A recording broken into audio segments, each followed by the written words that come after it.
إن الحمد لله نحمده ونستعينه ونستغفره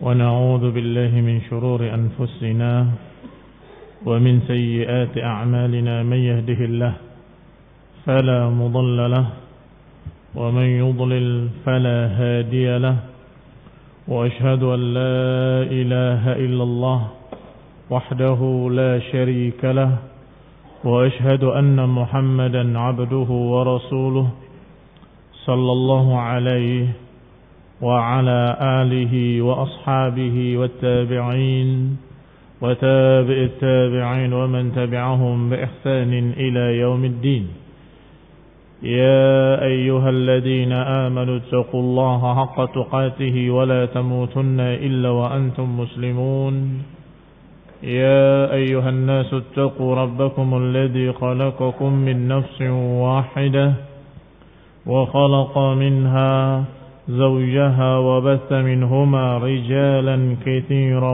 ونساء واتقوا الله الذي تساءلون به والأرحام إن الله كان عليكم رقيبا يا أيها الذين آمنوا اتقوا الله وقولوا قولا سديدا يصلح لكم أعمالكم ويغفر لكم ذنوبكم ومن يطع الله ورسوله فقد فاز فوزا عظيما أما بعد فإن خير الحديث كتاب الله وخير الهدي هدي محمد صلى الله عليه وعلى آله وسلم وشر الأمور محدثاتها فإن كل محدثة بدعة وكل بدعة ضلالة وكل ضلالة في النار.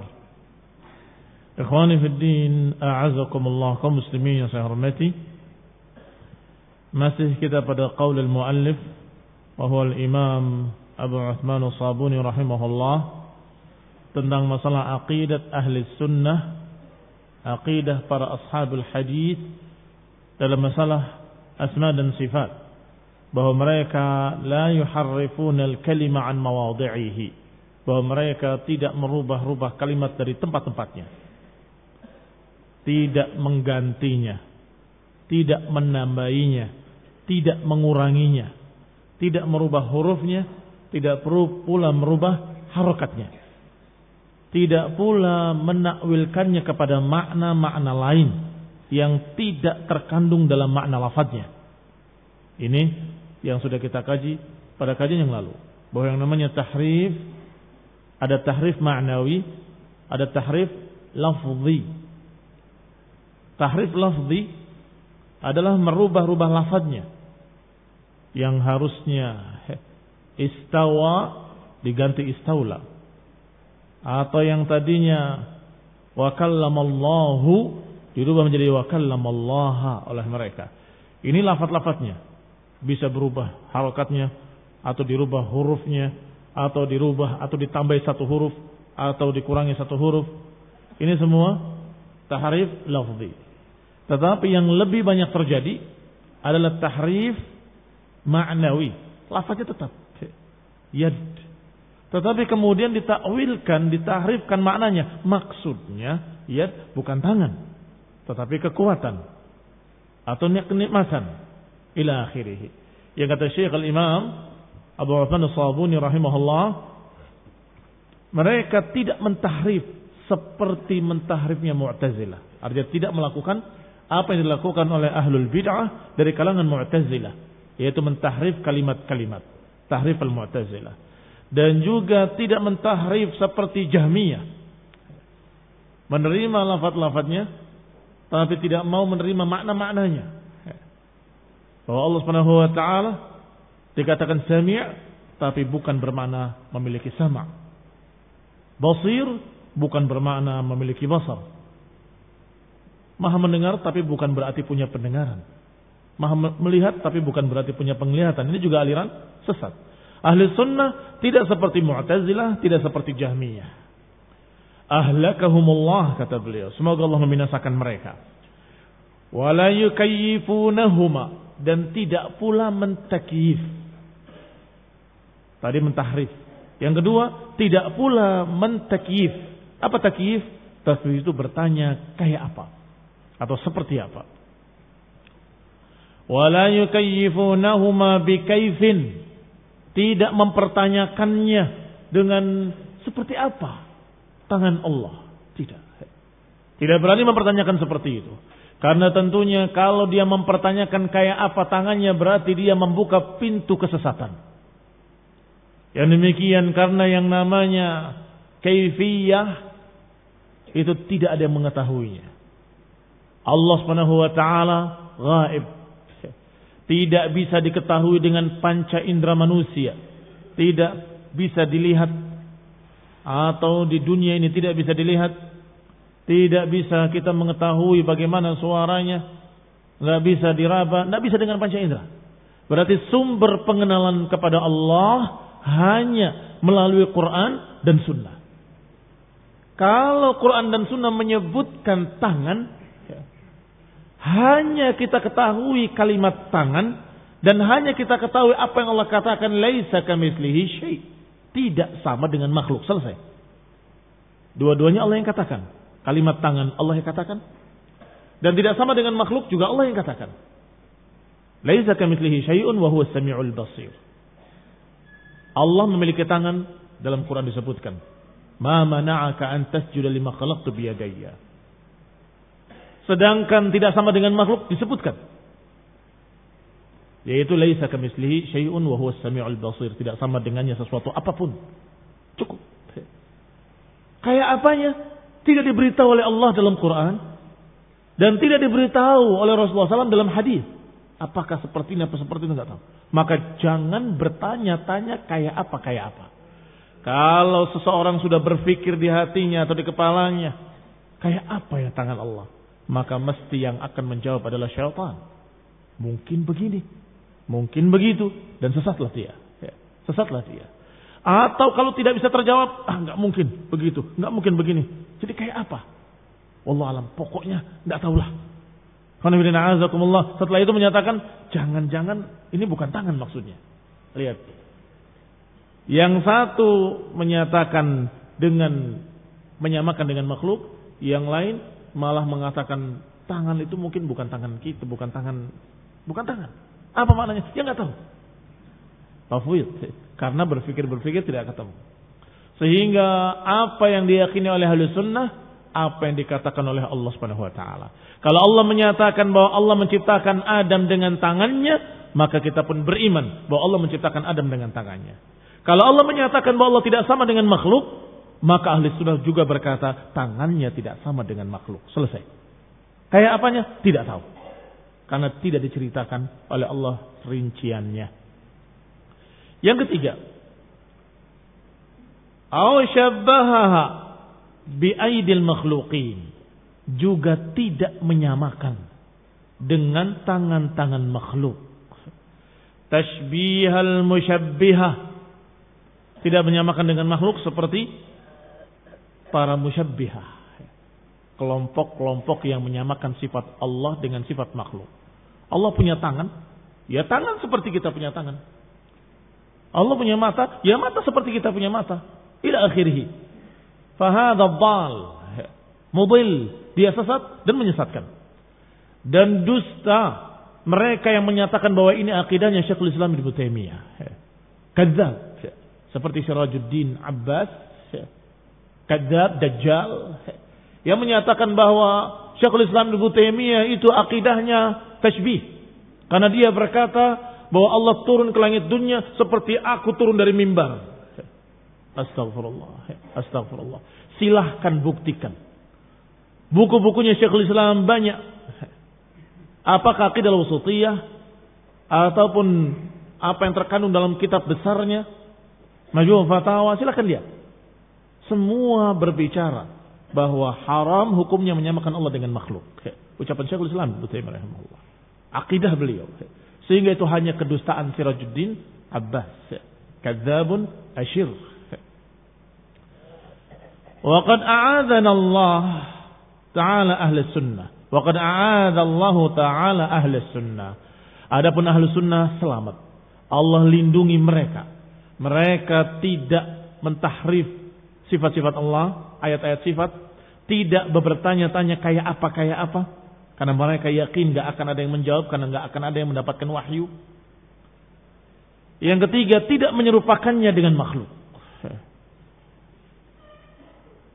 Minat tahrifi wat tashbihi wat takyif. Adapun ahli sunnah selamat. A'adallahu ahla sunnah minat tahrifi wat tashbihi wat takyif. Allah selamatkan ahli sunnah dari tahrif, dari tashbih dan dari takyif. Wa manna 'alaihim bit ta'rif, dan Allah berikan kepada ahli sunnah at-ta'rif, pengenalan pada Allah Ta'ala dengan pengenalan yang benar. Allah selamatkan pengenalan mereka terhadap Allah Subhanahu wa taala. Allah berikan pada mereka ta'rif wa tafhim, pemahaman yang benar, pengenalan yang benar kepada Allah Subhanahu wa taala. Hatta salaku sabila tauhid wa tanzih, hingga mereka menjalani tauhid dan tanzih sekaligus. Wa tarakul qawla bit ta'til wa tashbih, dan meninggalkan ucapan-ucapan ta'til dan ucapan-ucapan tashbih. Artinya ahli sunnah Allah selamatkan dari kesesatan-kesesatan tahrif ataupun tashbih ataupun takyif. Dan mereka mendapatkan pemahaman yang lurus dan pengenalan terhadap Allah dengan pengenalan yang benar. Karena mereka benar-benar mengenali Allah dari sumber-sumber yang pasti. Apa kata Allah dalam Quran dan apa kata Rasulullah SAW dalam hadis yang sahih. Hingga salaku sabilat tauhid wa tanzih, sehingga mereka menjalani jalan tauhid dan jalan tanzih. Jalan tauhid artinya mengesahkan Allah Subhanahu wa taala. Jalan tanzih artinya mensucikan Allah Subhanahu wa taala. Mentauhidkan Allah, uluhiyahnya, rububiyahnya, dan asma dan sifatnya. Bagaimana mentauhidkan Allah dalam masalah asma dan sifat? Seperti yang sudah sebutkan tadi, mengimani semua nama-nama Allah, semua sifat-sifat Allah yang terkandung dalam Quran dan Sunnah, dengan tanpa menyelewengkannya kepada makna lain, dengan tidak merubah lafadznya, tidak merubah maknanya, seperti apa adanya dalam bahasa Arab. Ini pengenalan yang lurus dan ini tauhid, mengesahkan Allah Ta'ala. Tidak menyerupakannya dengan makhluk dan tidak bertanya-tanya kayak apa. Dan tidak menolaknya. Tidak menolak. Percaya. Allah menyatakan menciptakan Adam dengan tangannya. Percaya. Amanna bihi. Kullun min inda rabbina. Kami percaya karena itu semua dari sisi Rabb kami. Sedangkan tanzih adalah mensucikan dari yang jelek. Allah tidak mungkin sama dengan makhluk. Ini tanzih namanya. Allah tidak mungkin memiliki sifat-sifat yang jelek. Allah tidak mungkin memiliki nama-nama yang jelek. Allah Subhanahu wa taala tidak mungkin memiliki kekurangan-kekurangan. Ini semua dikatakan tanzih. Maka ahli sunnah menjalani jalan tauhid dan jalan tanzih sekaligus. Dan selamat dari ta'til wa tashbih. Lawannya tauhid dalam asma dan sifat adalah ta'til, penolakan. Allah tidak mungkin punya sifat ini, enggak mungkin punya sifat itu. Ini ta'til. Ini bertentangan dengan tauhid. Sedangkan tauhid sebaliknya, mengimani sifat-sifat Allah, mengimani nama-nama Allah yang terkandung dalam Quran dan Sunnah. Sedangkan tashbih adalah berlawanan dengan at-tanzih. Tanzih mensucikan Allah dari penyerupaan, sedangkan tashbih justru menyerupakan. Wattaba'u qaulallahi 'azza wa jalla, dan mereka mengikuti ayat Allah Azza wa Jalla. Laisa kamitslihi syai'un wa huwa as-sami'ul basir. Tidak ada yang serupa dengan Allah sesuatu apapun dan Dia Maha mendengar lagi Maha melihat. Perhatikan ayat ini.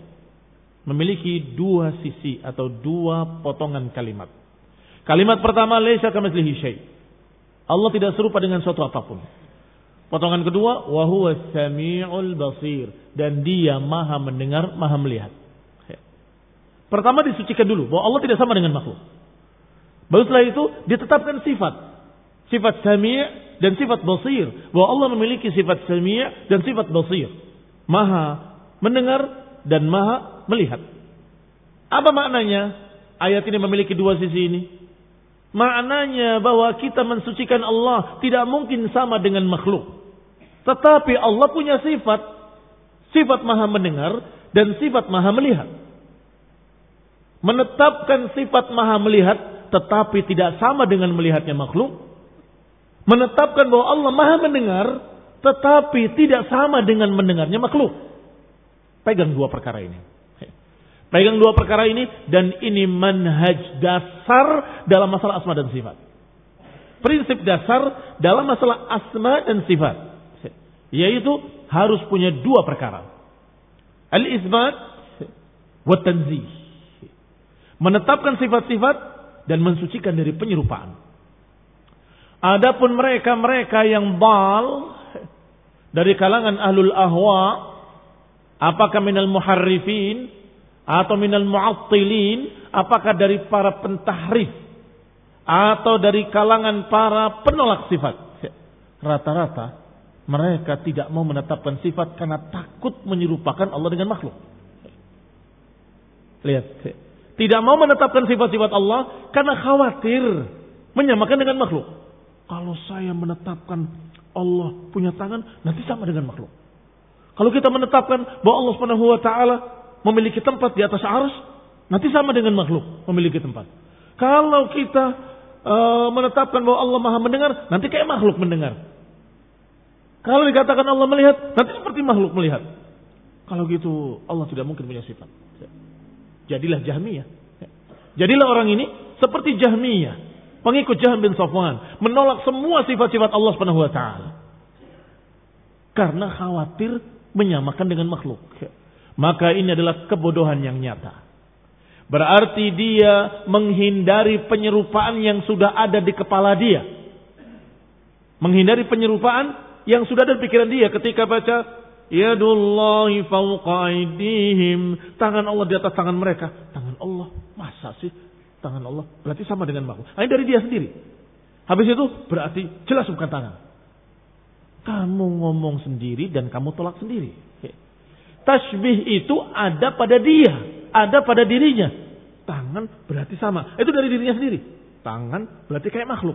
Wah, kalau gitu bukan tangan. Ini kenikmatan. Ini kekuatan.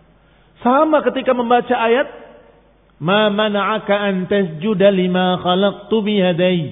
Apa yang menghalangimu wahai iblis untuk sujud kepada yang aku ciptakan dengan kedua tanganku? yakni Adam alaihi salam. Yang diciptakan biyadaya kata Allah, dengan kedua tanganku. Allah punya dua tangan, nanti sama dengan makhluk. Oh, enggak mungkin.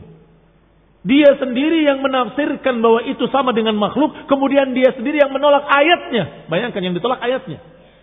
Bukan pikirannya dia yang ditolak. Ah, enggak mungkin, saya salah. Harusnya begitu.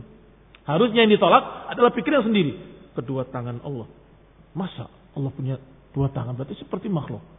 Harusnya dibantah. Ah, saya salah. Enggak mungkin sama dengan makhluk. Harusnya begitu kan? Harusnya ayatnya benar.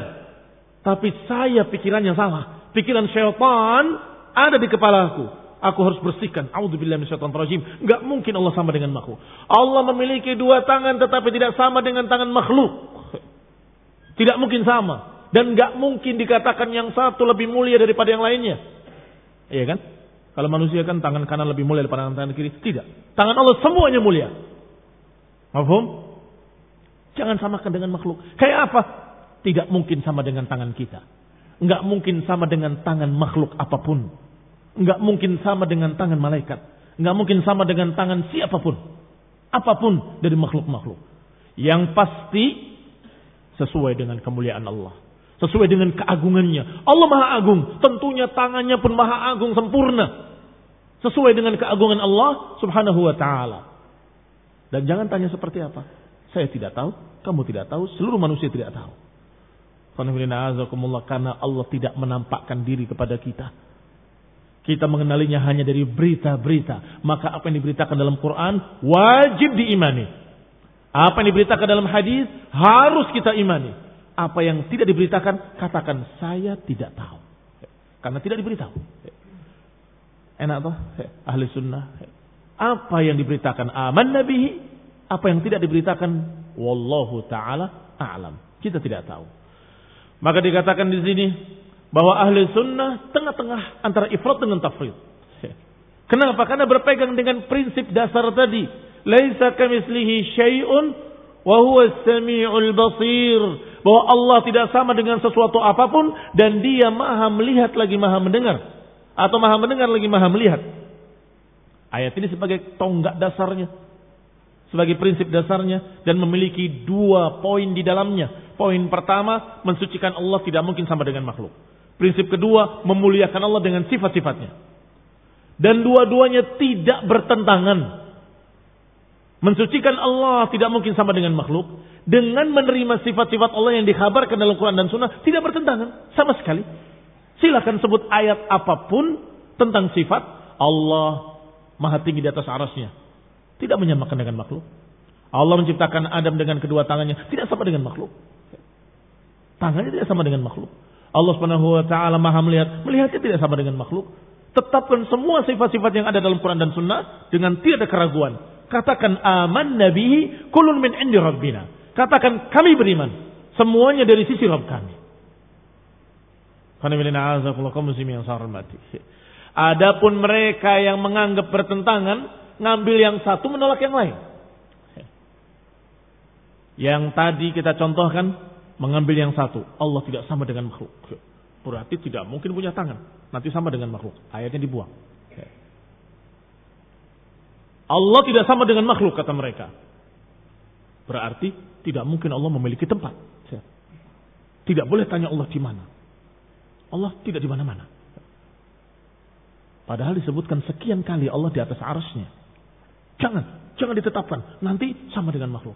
Lihat sisi pertama diterima, sisi kedua ditolak. Yaitu penetapan sifat-sifat yang Allah kabarkan dalam Quran, mereka tolak. Akhirnya mereka sesat. Jadi apa? Jadi penolak sifat. Dan penolak sifat berbagai macam bentuk-bentuknya. Ada yang menolak sifat terang-terangan. Saya tidak cocok dan saya tidak percaya Allah memiliki sifat. Seperti Jaham bin Safwan dan para pengikutnya. Ada lagi yang banci. Ya saya menerima Allah punya yad. Tapi yad itu bukan tangan. Lihat. Apa ini? Banci. Jahmiyah terang-terangan, saya nggak percaya dengan ayat ini. Selesai, kafir, keluar dari Islam. Tetapi mereka ayatnya diterima, yadnya diterima. Allah punya yad, tapi maknanya nggak diterima. Lafadznya diterima, maknanya nggak diterima. Ya memang Allah punya yad, tapi yad itu bukan berarti tangan. Yad itu berarti kekuatan, atau yad itu berarti apa lagi, kenikmatan dan seterusnya dan seterusnya. Ada lagi yang lebih pengecut lagi. Tidak mau menafsirkan. Ini penolak juga sesungguhnya. Bagaimana dengan ayat ini? Ma mana'aka an tasjuda lima khalaqtu biyadai. Apa yang menghalangi wahai iblis untuk sujud kepada yang aku ciptakan dengan kedua tanganku? Apa kata mereka? Kata para pengecut ini. Menciptakan dengan dua tangan. Apa tangan itu ya? Masa tangan seperti kita? Enggak mungkin. Berarti apa? Enggak tahu. Jadi bagaimana kamu percaya dengan ayat ini? Ya percaya bahwasanya Allah memiliki yad. Tapi yad itu maknanya wallahu a'lam. Enggak tahu apa. Pengecut. Pengecut. Enggak berani menetapkan tangan berarti tangan. Dan tidak pula berani menakwilkan kepada takwil-takwil lain. Enggak pula berani seperti mereka na'udzubillah yang menolak ayatnya sekalian. Tapi sama-sama menolak. Kenapa? Karena tidak mau mengatakan tangan, tidak mau. Siapa hum? Man haula? Para mufawwidin namanya, ahlut tafwid. Mufawwid ada yang menyerahkan makna kalimatnya kepada Allah SWT. Maknanya tidak tahu. Dan dusta. Salah besar Hasan al-Banna ketika menyatakan bahwa ini akidah salaf. Kata Hasan al-Banna, dia tokoh sufi Hassafiyah, menyatakan bahwasanya akidah salaf adalah tidak mengartikan makna-makna sifat. Maknanya diserahkan pada Allah Subhanahu wa taala dan ini jalan paling selamat katanya. Jalan paling selamat tidak menerjemahkan, tidak mengartikan. Ia tidak tahu apa maknanya. Kalau diartikan tangan nanti menyerupakan dengan makhluk. Kalau menakwilkan kepada makna lain jadi sesat seperti Jahmiyah dan seterusnya. Jadi bagaimana sikap saya? Tidak mengartikannya dengan terjemahan apapun. Golongan ini al-mufawwid dijuluki oleh Syekhul Islam dengan ahlut tajhil. Ahlut tajhil adalah golongan pembodohan, aliran yang membuat bodoh masyarakat. Ayat ini nggak tahu maknanya, ayat ini nggak tahu maknanya, sifat ini nggak tahu maknanya, dibikin nggak tahu maknanya, serahkan saja sama Allah. Maknanya serahkan saja pada Allah. Kaum muslimin yang saya hormati, Allah turunkan Quranan Arabiyan la'allakum ta'qilun. Berapa ayat dalam Al-Quran yang menyatakan bahwa Allah turunkan Al-Quran ini bahasa Arab agar kalian paham? Bukan satu ayat, ada beberapa ayat. Quranan Arabiyan la'allakum ta'qilun. Kami turunkan Quran bahasa Arab agar kalian paham. Ini turunkan bahasa Arab dengan kalimat yadayya. Maknanya apa? Enggak tahu. Jangan diterjemahkan kemana-mana. Maknanya wallahu a'lam. Nah, terus untuk apa diturunkan? Untuk apa diturunkan kalau enggak mau dipahami maknanya? Untuk apa diturunkan bahasa Arab? Kaum muslimin yang saya hormati. Salah dia. Dusta dia menyatakan bahwa itu akidah salaf. Akidah salaf bukan menyerahkan kepada Allah maknanya, tapi menyerahkan pada Allah kaifiyahnya, kayak apanya. Bedakan keduanya, sangat berbeda jauh. Kalau para mufawwid ahlut tajhil menyerahkan pada Allah makna-makna kalimatnya, padahal Allah sudah turunkan bahasa Arab. Tapi saya nggak mau memahaminya, ya Allah, aku nggak ngerti, serahkan pada kamu aja. Kaif? Allah turunkan bahasa Arab, la'allakum ta'qilun, dia tolak. Adapun salaf ahli sunnah memahami seperti bahasa Arab, seperti apa adanya dalam Quran dan sunnah secara lughah Arabiyah. Kalau itu adalah tangan, ya tangan. Tetapi kayak apanya, wallahu ta'ala alam. Jadi kayak apanya yang wallahu ta'ala alam, bukan maknanya. Maknanya diterjemahkan bahwa itu adalah tangan. Tetapi kayak apanya, wallahu ta'ala a'lam. Yang pasti tidak sama dengan makhluk, yang pasti sesuai dengan keagungan Allah subhanahu wa ta'ala. Itu yang pasti. Alhamdulillah, dengan ayat satu saja, laisa kamitslihi syai' wa huwas samiul basir, kita mendapatkan masya Allah satu prinsip yang mantap, yaitu terdiri dari isbat wa tanzih, tanzih wal isbat, kedua-duanya mensucikan Allah dan sekaligus menetapkan sifat-sifat Allah. Mensucikan dengan kalimat laisa kamitslihi syai', bahwa Allah tidak sama dengan makhluk. Menetapkan sifat wa huwas samiul basir, dan Allah Maha mendengar lagi Maha melihat.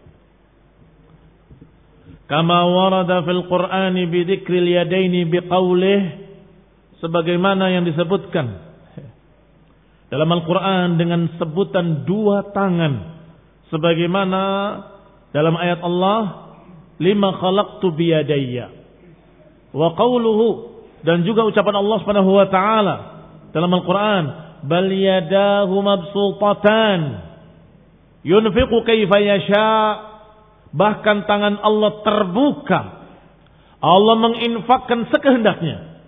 Ayat ini ada sebabnya.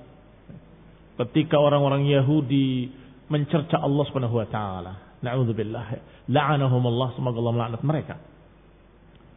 Mencerca Allah dengan kalimat yadullahi maghlulah, tangan Allah maghlulah, kata mereka. Tangan Allah terbelenggu, bakhil, kata mereka. A'udzubillahi minasyaitonir rajim. Wa subhanallahi amma yaqulun, maha suci Allah dari apa yang mereka ucapkan. Kata mereka, kata Yahudi, Allah meminta zakat, minta infak dan sebagainya. Ini menunjukkan bahwa tangan Allah terbelenggu.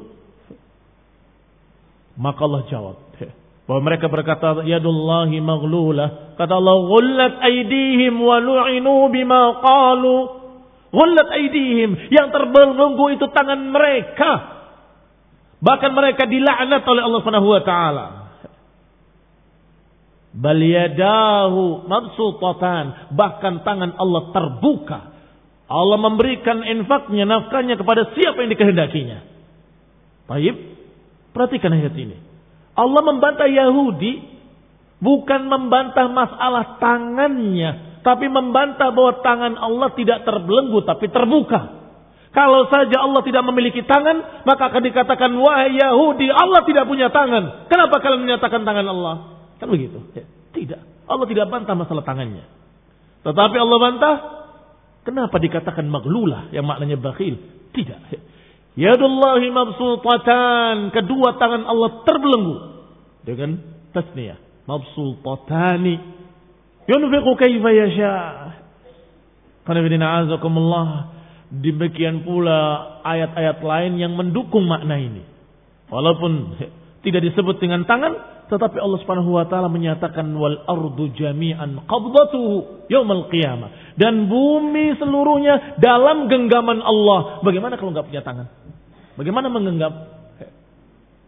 Wal ardu jami'an qabdatuhu yaumil qiyamah.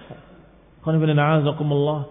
Demikian pula ayat yang sebelumnya, as-samawatu matwiyatun biyaminih, langit-langit Allah gulung dengan tangan kanannya, biyaminih.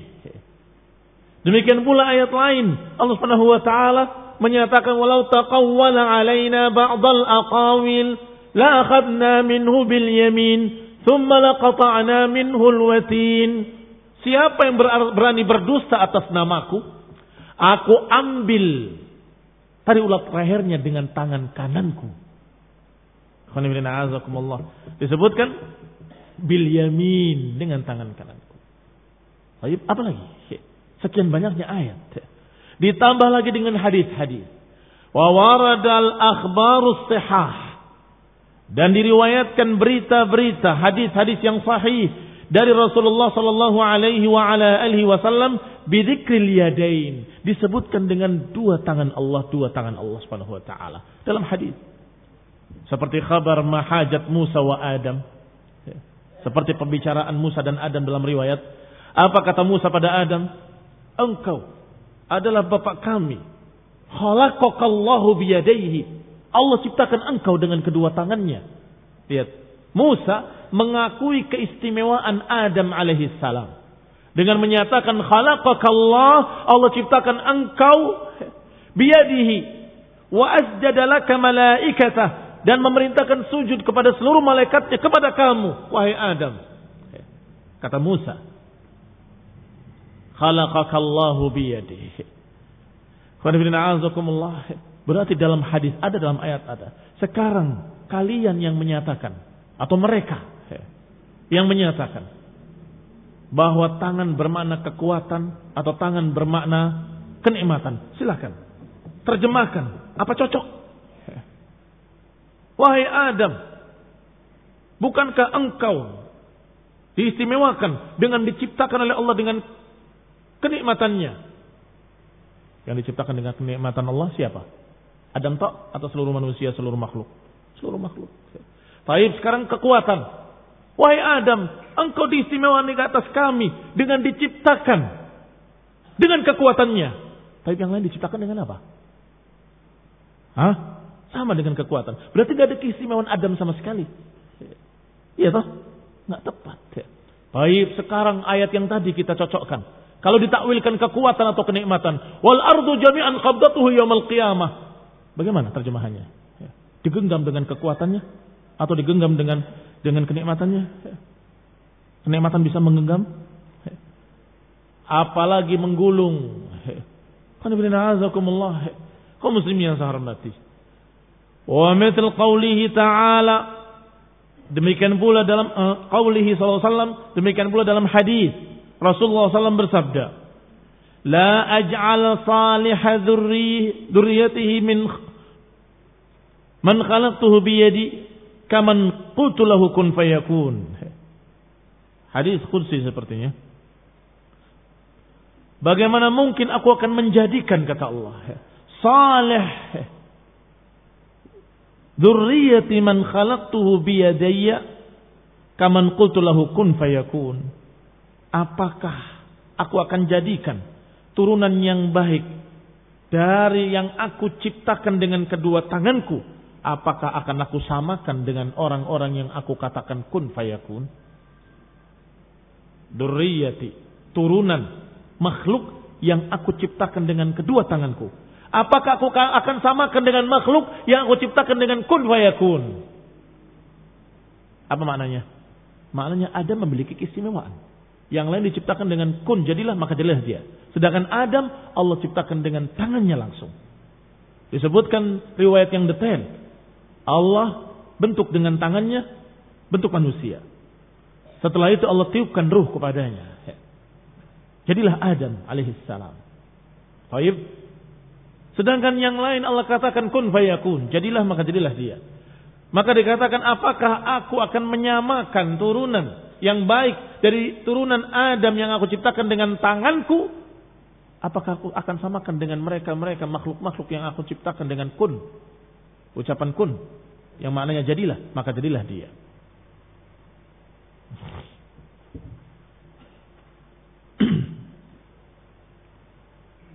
Wa qawlihi khalaqallahu al-firdaus biyadihi.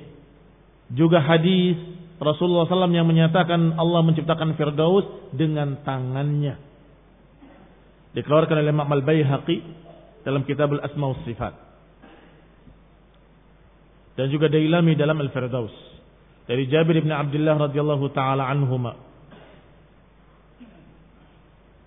Akhrajahu Daruqutni yang Baihaqi yang sebelumnya.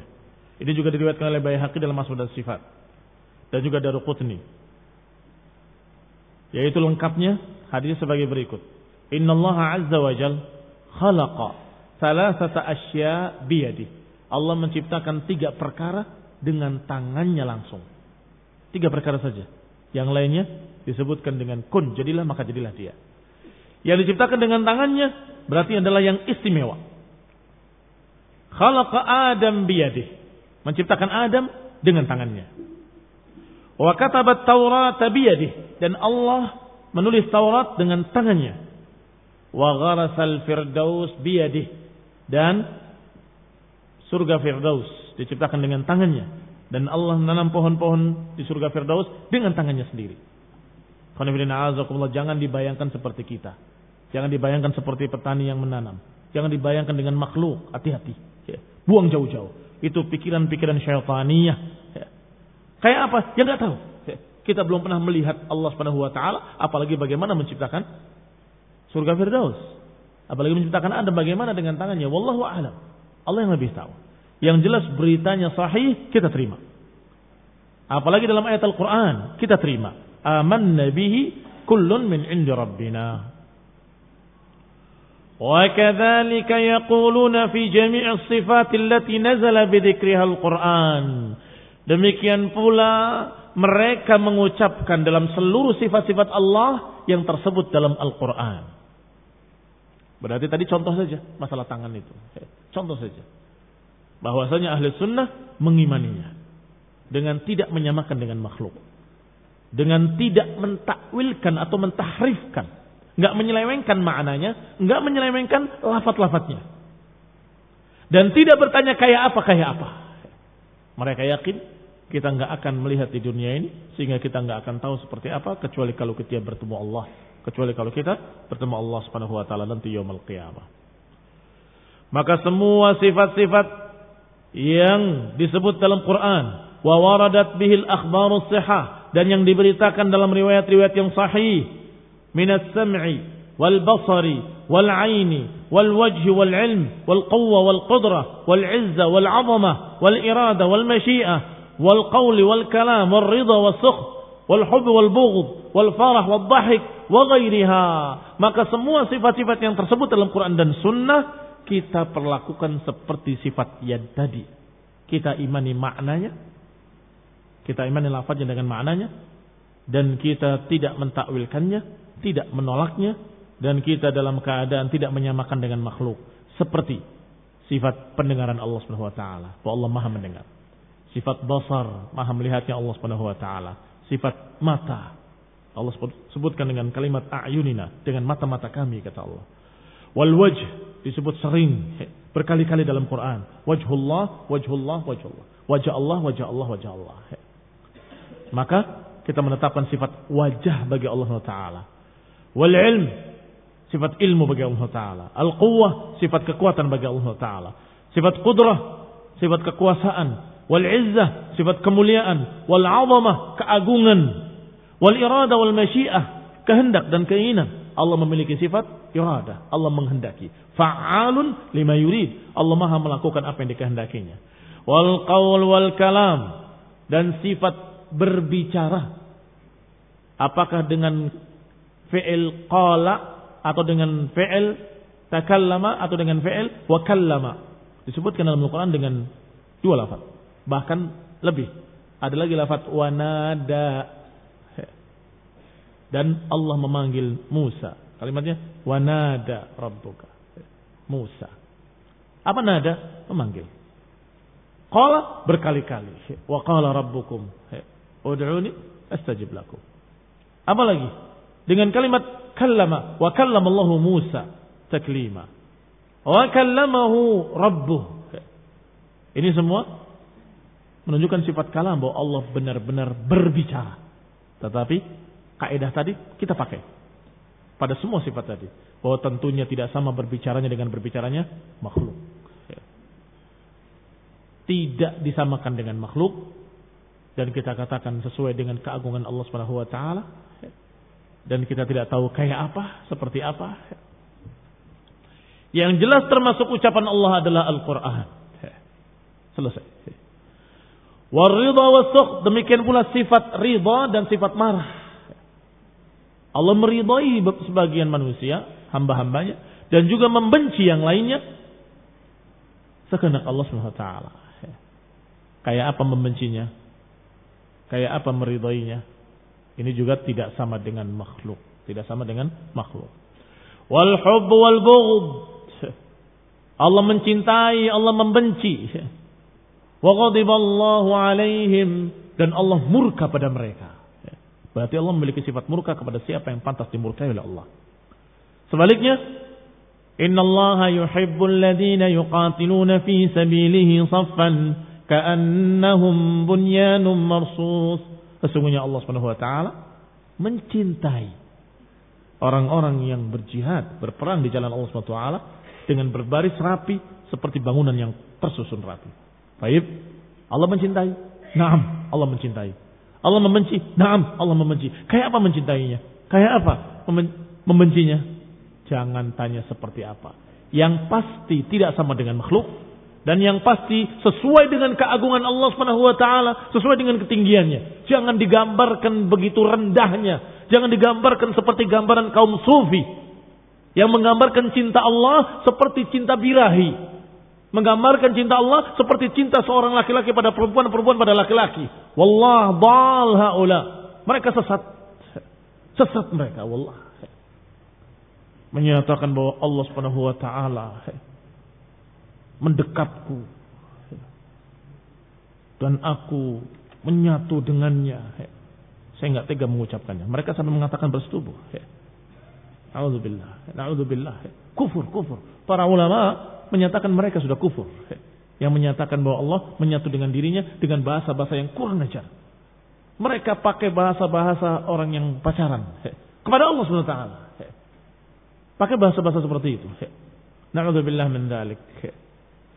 Ahli sunnah mengimani bahwa Allah memiliki sifat cinta, memiliki sifat benci, cinta kepada siapa yang dikehendakinya, benci kepada siapa yang dikehendakinya, tetapi tetap seperti kaidah yang tadi, tidak sama dengan makhluk dan sesuai dengan keagungan Allah Subhanahu wa taala.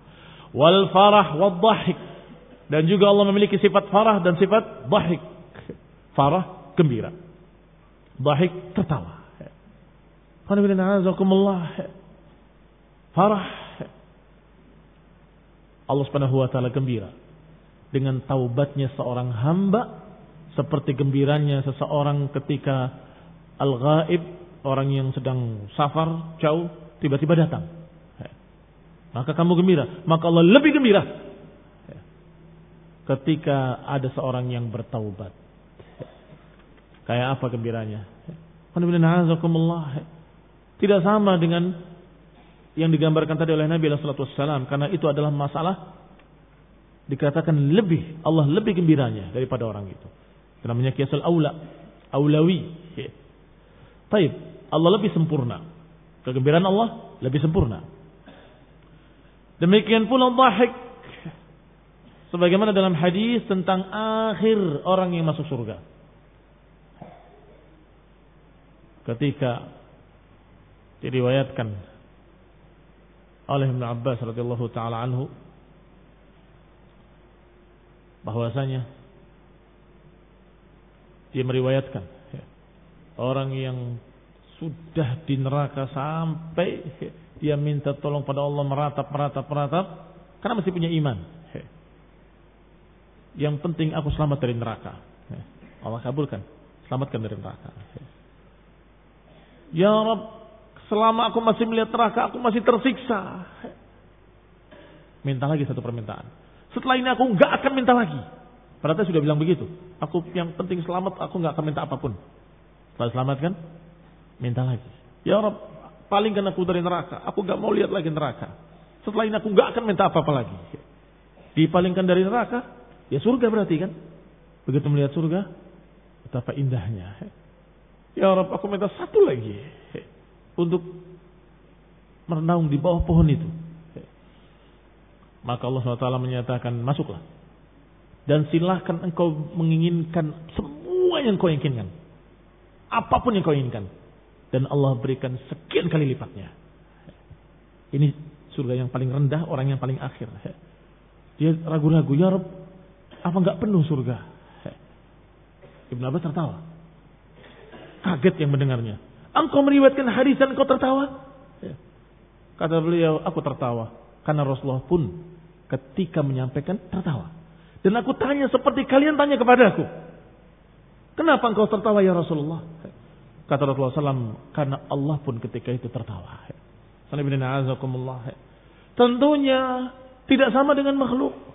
Tentunya sesuai dengan kemuliaan Allah Subhanahu wa taala dan enggak tahu kayak apa tertawanya. Yang pasti kalimatnya dhahika. Barakallahu fikum. Wa ghairiha dan lain-lainnya. Semua sifat-sifat Allah yang terkandung dalam Quran dan Sunnah wajib diimani dengan kaidah-kaidah tadi. Min ghairi tashbihin, tanpa menyerupakan dengan makhluk.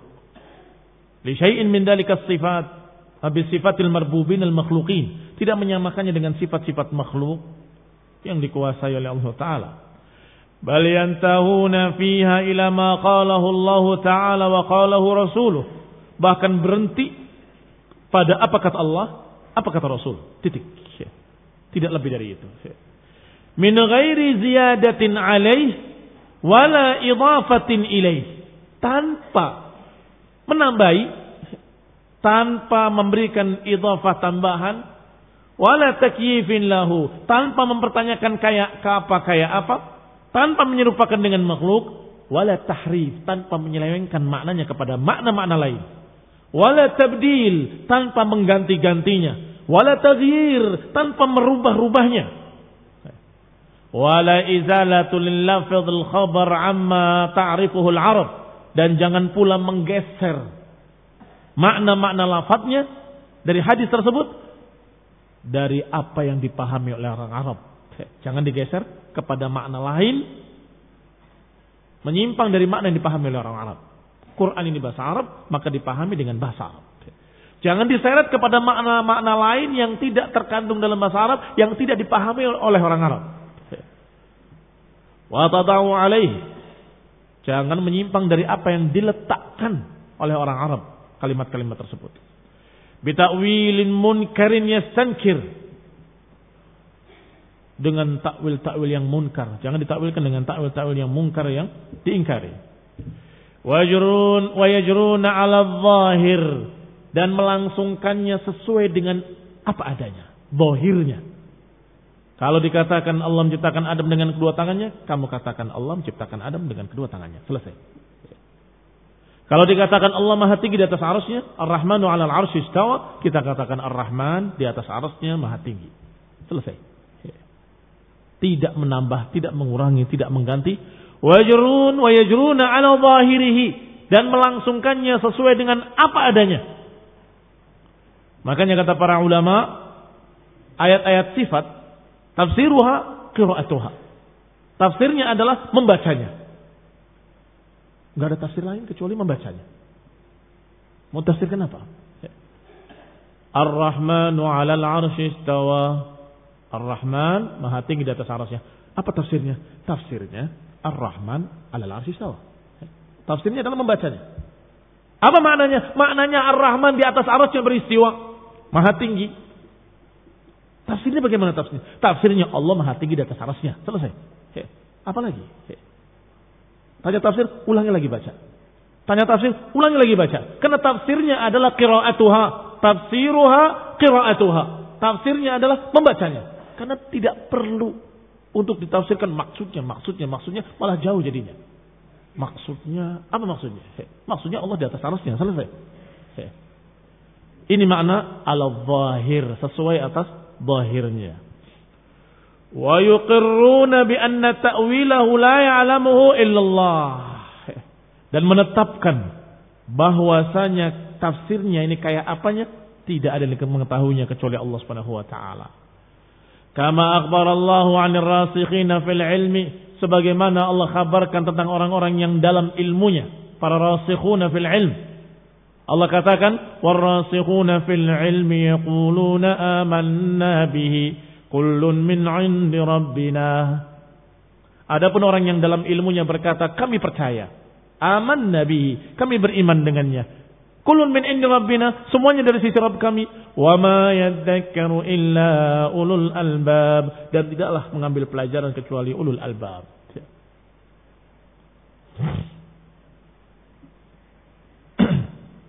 Intah. Barakallahu fikum. Taufiq wal afiyah. Kita lanjutkan insyaallah pada kali mendatang. Billahi taala.